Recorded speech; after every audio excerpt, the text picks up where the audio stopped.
am plătit până la un moment dat în care nu am putut să mai plătesc la Provident. Salutare, sunt aici cu Ana Maria, care are întârzieri la un Provident și hai să vedem ce putem face pentru ea. Bună, Ana! Bună ziua!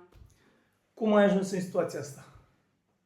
Am plătit până la un moment dat în care nu am putut să mai plătesc la Provident. Mi-a fost greu, am decedat soacră mea, apoi maică mea, am și un copil de crescut și mi-a fost mai greu. Au venit niște evenimente neprevăzute și triste, din păcate. Da, l-am achitat, dar cu întârzieri mari.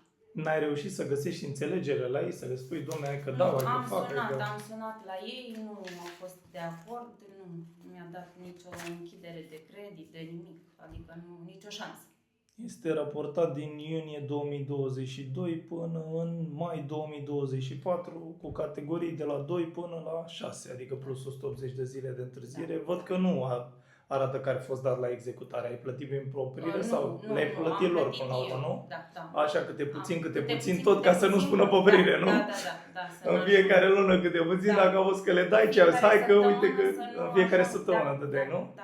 Bravo, felicitări. Asta e o soluție bună când vezi că nu mai poți, măcar să nu mai ajungi la executare, că uite, văd că a fost 3.000 de lei creditul, dacă îți mai punea cheltuieli de executare, erau mai mari decât creditul. Am plătit să nu exagerez, de 4 ori. Poate creditul? mai bine, poate păi mai normal, bine. că la o 336 de lei rată pe lună, cred și eu că... Da. Și când vin dobânzile alea penalizatoare, le simți, alea ustură, din păcate. Așa este. Am înțeles.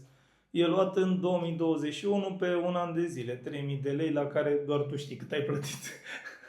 Dublu sau triplu, nu?